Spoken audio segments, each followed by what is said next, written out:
शिवसेना पक्षप्रमुख उद्धवजी ठाकरे नाम ही काफी है. मी त्यांना विनंती करते की आपला मनोगत इथं व्यक्त व्हावं.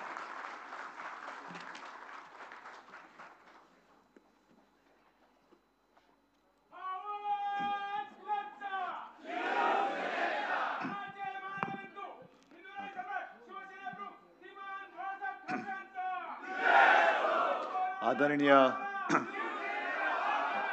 पवार साहेब, जावेदजी, साकेत बसलेत, प्रकाशक बसलेत. मी त्यांना मगाशी म्हटलं की त्यांचं नाव ऐकल्यानंतर संजयनी प्रकाशक चांगले निवडलेत. मी माझं मनोगत किंवा जे काही बोलायचं आहे त्याला सुरुवात करण्याच्या आधी खास करून संजयच्या कुटुंबियांना धन्यवाद म्हणण्यापेक्षा त्यांचं ऋण कसं व्यक्त करायचं. संजयची आई वहिनी बसल्या तिकडे, दोन्ही मुली आहेत, जावई बापू आहेत, दोन्ही भाऊ, त्यातल्यात सुनील इकडे आहे. कारण घर जर का ढेपाळलं तर लढवया लढूच शकत नाही. आणि संजयच्या आईनी आणि साहजिकच आहे सर्व कुटुंबियांनी जे काही धाडस दाखवलं त्या धाडसाला तर सीमाच नाहीये.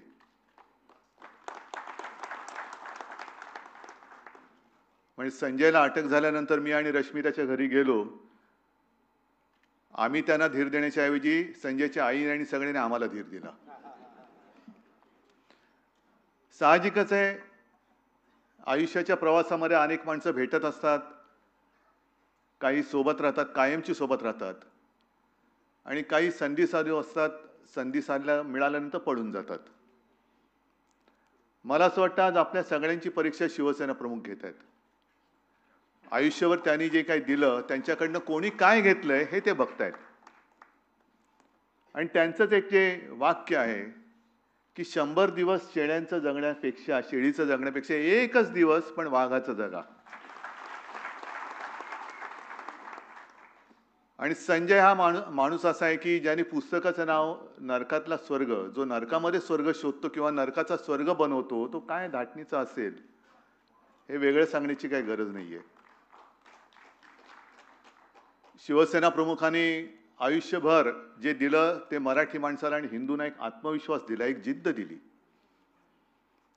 नाहीतर आज मुंबई आणि महाराष्ट्रामध्ये आपली हालत काय असती हे वेगळं सांगण्याची काही गरज नाहीये. आणि कदाचित ते बघतात की खरे मी जे काही दिलं ते खरोखर जे दिलं ते घेणारे खरे किती आहेत आणि भाडखाऊ पळणार किती आहेत. आज जे स्वर्गामध्ये गेलेत त्यांच्या दृष्टीने त्यांना सुद्धा हा कार्यक्रम बघितल्यानंतर, म्हणजे मगाची संजय तुझं भाषण चालू असताना जणू तू काही एक विनोदी पुस्तक लिहिले अशा थाटात बोलत होतास. त्यांना सुद्धा हेवा वाटला असेल की अरे आपण सुद्धा इकडे राहिलो असतो. नरक आणि स्वर्ग या कल्पना खऱ्या आहेत, खोट्या आहेत, कल्पना नाही. पण जिथे आहोत तिकडे आनंदाने राहावं. दुसऱ्याला आपण आनंद देऊ शकलो नाही तर निदान त्रास तरी देऊ नये, एवढं जरी माणसाने पाळलं तरी मला असं वाटतं आपण आयुष्य जगलो. आज जे काय आपण बघतोय याला लोकशाही मानायची का हुकुमशाही हा प्रश्न आणि त्याचं उत्तर हे सोपं आहे.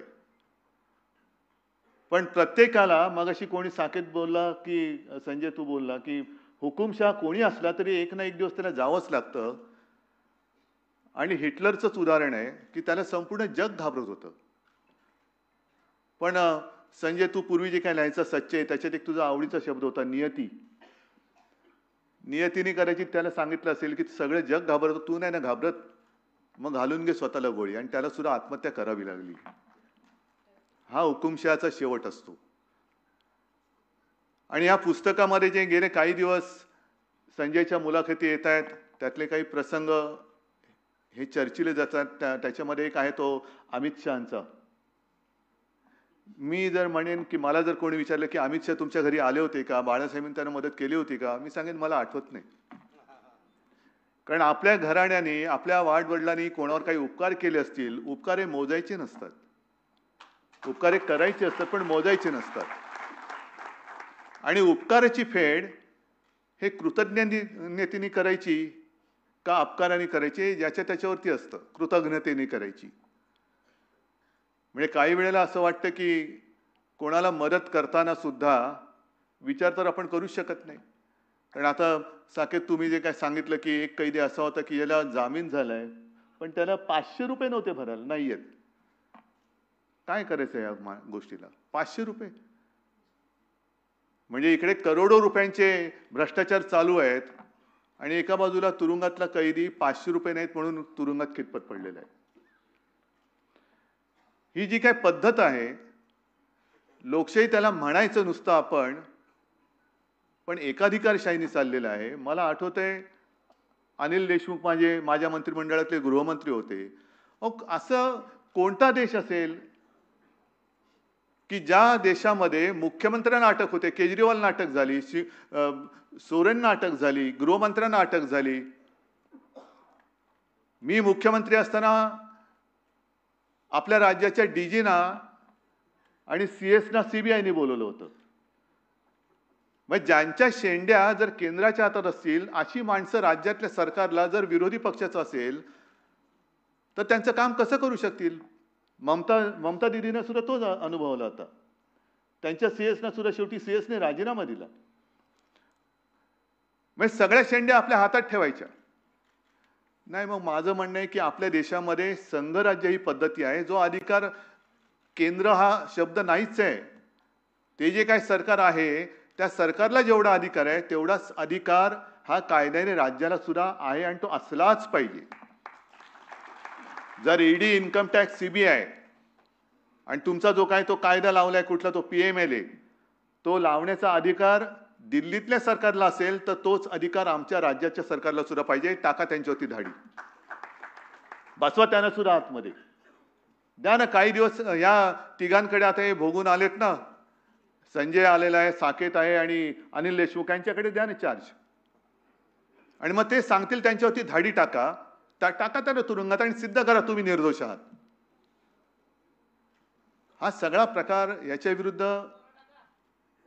विरुद्ध लढत तर राहिलं पाहिजे. सगळं काही माझ्या हातामध्येच पाहिजे. आजच दिवसा ते निवडणूक आयोगाचे सगळे अधिकारी होते. वन नेशन वन इलेक्शन, बरोबर ना साकेत? त्याच्यासाठी तुम्ही पण आला होतात. आपल्याकडनं अनिल परब आणि अनिल देसाईने मी पाठवलेलं. वन नेशन वन इलेक्शन फार गोंडस आहे पण त्या निवडणुकीमध्ये पारदर्शकता कुठे? आता आपल्या सरन्यायाधीशांच्या मातुश्रींनी सांगितले की बॅलेट पेपरवरती निवडणुका घ्या. बघू, घ्या ना, एकदा तर घ्या ना. यातला संशय जर का मोकळा करायचा असेल तर एक तरी निवडणूक ही देशामध्ये बॅलेट पेपरवरती घ्या आणि मग तुमची टिमकी वाजवा. पण ते होणार नाही. मग दुसरा विषय मी आज त्यांना मांडायला सांगितला की वन नेशन वन इलेक्शन मध्ये मग सगळ्यांना एका पातळीवरती उभे करा. कारण वन नेशन म्हटल्यानंतर त्या नेशनचा प्राईम मिनिस्टर आहे, देशाचा पंतप्रधान आहे आणि देशाचा पंतप्रधान एका पक्षाचा प्रचारक होऊ शकत नाही, होता कामा नये. एक तर त्यांनी प्रचारक होता कामा नये आणि जर प्रचार करायचा असेल तर स्वतःच्या पक्षाबरोबर इतर पक्षांचा आणि अपक्षाचा सुद्धा उमेदवाराचा प्रचार त्यांनी केला पाहिजे. तर मी म्हणेन लोकशाही आहे. नाहीतर हे आपले फिरतायत. मला स्वतःला अनुभव आलेला आहे, पवार साहेब तुम्हालाही आला असेल. पंतप्रधान उडतायत म्हणून एअरस्पेस ब्लॉक करून ठेवले. नाही, तुमचं विमान उडवायचं नाही, हेलिकॉप्टर उडवायचं नाही, रस्ते ब्लॉक करून ठेवलेत का? पंतप्रधान येणार आहेत. मग आमच्या सभा चुकल्या तरी चालतायत पण त्यांची सभा झाली पाहिजे आणि वन नेशन वन इलेक्शन. या काही गोष्टी ज्या आहेत ह्या तोडून मोडून टाकाव्याच लागतील. अमित शहांबद्दल सुद्धा जे काय म्हटलं जातंय काय, मी त्यांना सांगते की कशासाठी तुम्ही आम्हाला एवढा दुश्मन समजताय? आम्ही विरोधी म्हणजे कोणाचे विरोधी? तुमची आणि आमची मतभेद झाले, मतं पटत नाहीत. तुम्ही जे काय तुमचं तथाकथित बुरसटलेले हिंदुत्व ते हिंदुत्व मी मानायला तयार नाही. आमचं हिंदुत्व हे देशासाठी, राष्ट्रीयत्व हेच आमचं हिंदुत्व आहे. हे म्हटल्यानंतर तुम्ही लगेच आम्हाला दुश्मनाच्या पिंजऱ्यात उभं करताय. म्हणजे जणू काय पाकिस्तानपेक्षा आधी आम्हाला खतम करा. हे पाकिस्तान राहिला बाजूला, त्याच्यावर पुन्हा जैसे जावेद जी आपने कहा ना एक 8-15 दिन में हिंदुस्तान पाकिस्तान की क्रिकेट मैच होगी और उसमें हमारे गृह मंत्री का बेटा भी जाएगा देखने के लिए. म्हणजे मरायचं आपल्या सैनिकांनी. हिंदुस्तान पाकिस्तान बाकी काही झालं तरी चालेल, पण हे होता कामा नये. पण तिकडे क्रिकेट मॅच झाली सुरू, सगळं सुरू होईल, सगळं सुरू होईल. नाही, काहीतरी एक धोरण ठरवा. तुम्ही शिवसेनेला संपवायला निघालात, हा काय पहिला प्रयत्न नाहीये शिवसेनेला संपवण्याचा. आता संजय, तुझ्या पुस्तकात जो आर्थर रोडचा जो उल्लेख आहे, त्यावेळेला म्हणजे 69 साली शिवसेना प्रमुखांना सुद्धा येरवडा आणि आर्थर रोडमध्ये ठेवलं गेलं होतं. त्यांना सुद्धा 100 दिवस तुरुंगवास झाला होता. आणि 69 सालची परिस्थिती फार भयानक होती. सीमा प्रश्नाचा विषय होता. मोरारजीभाई उपपंतप्रधान होते आणि ठरलं असं होतं की मोरारजीभाई येणार, त्या माहीम चर्च आणि बस डेपोच्या मध्ये त्यांच्या गाड्यांचा ताफा थांबणार, एक निवेदन त्यांना देणार शिवसेनेतर्फे, शिवसेना प्रमुख आणि सगळे शिवसेनेचे नेते, आणि ते निवेदन घेऊन हे भुरकन निघून जाणार. शिवसैनिक जमले होते.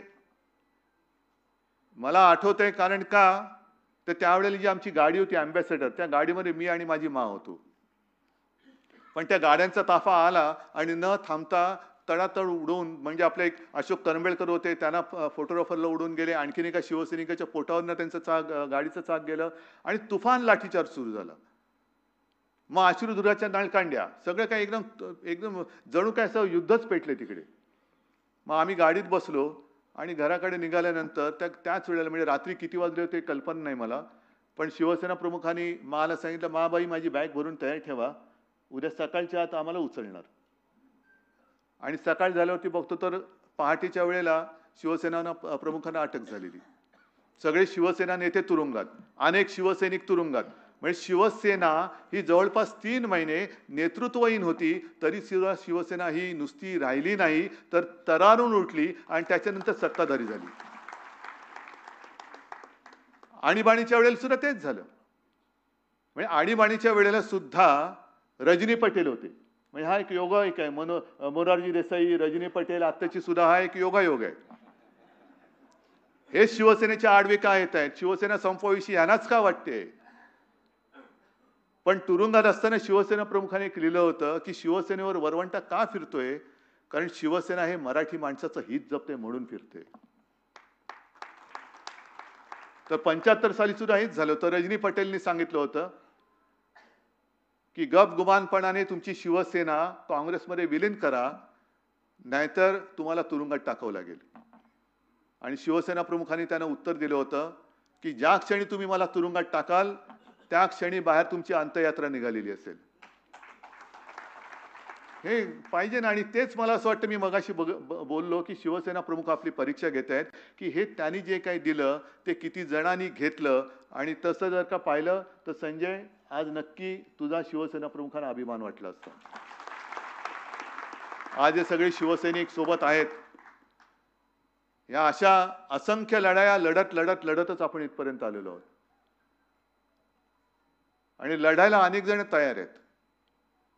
जे मी मगाशी म्हटलं की हे पुस्तक वाचल्यानंतर तुरुंग या विषयाची भीतीच लोकांच्या मनातली निघून जाईल. आणि ते काम तू चांगल्या पद्धतीने संजय या पुस्तकाने केलेलं आहे. आज आपल्याला हे सगळं बरं वाटतंय. म्हणजे ते सशासारख्या घुशी, आणखीन काय, या सगळ्या गोष्टी ऐकायला बरं वाटतं. पण प्रत्यक्ष तिकडे त्यांनी काय भोगलं असेल. आणि म्हणून मी त्याला म्हटलं की या पुस्तकात तू रडगाणं नाही गायलं, तर रडणाऱ्या लोकांना धीर देण्याचा तू उत्तम आणि यशस्वी प्रयत्न केलेला आहेस. ही एक कसोटीचा क्षण आहे. दिवस येतात, दिवस जातात. पवार साहेब, आपण जे म्हणालात की सरकार येतं, सरकार जातं, हे सरकार सुद्धा उद्या जाणार आणि ते आपल्याला घालवावंच लागेल. केवळ कोणाला काय व्हायचंय, मला हे व्हायचंय, मला ते व्हायचंय म्हणून नाही, तर ज्यांनी आपल्या देशाला, म्हणजे स्वर्गासारखा आपला जो देश आहे, त्या देशाचा आणि त्या स्वर्गाचा नरक करण्याचा जो प्रयत्न चालू ठेवलेला आहे, त्यांना नरकात टाकण्यासाठी म्हणून आपल्याला लढावंच लागेल. आणि नुसतं लढावंच नाही तर जिंकावंच लागेल. आणि ती जिंकण्याची उर्मी या पुस्तकाने दिलेली आहे. मला वाटतं हे पुस्तक नुसतं वाचून सोडू नका. आणखीन 10 लोकांना त्यांच्याच पुढे आणखीन हे पुस्तक आणखीन आपण सुद्धा पसरवत नेलं पाहिजे. आणि सर्वत्र हे पुस्तक पसरो आणि एक लढणारी पिढी तयार हो, एवढ्याच शुभेच्छा आणि अपेक्षा व्यक्त करून मी आपली रजा घेतो. जय हिंद, जय महाराष्ट्र.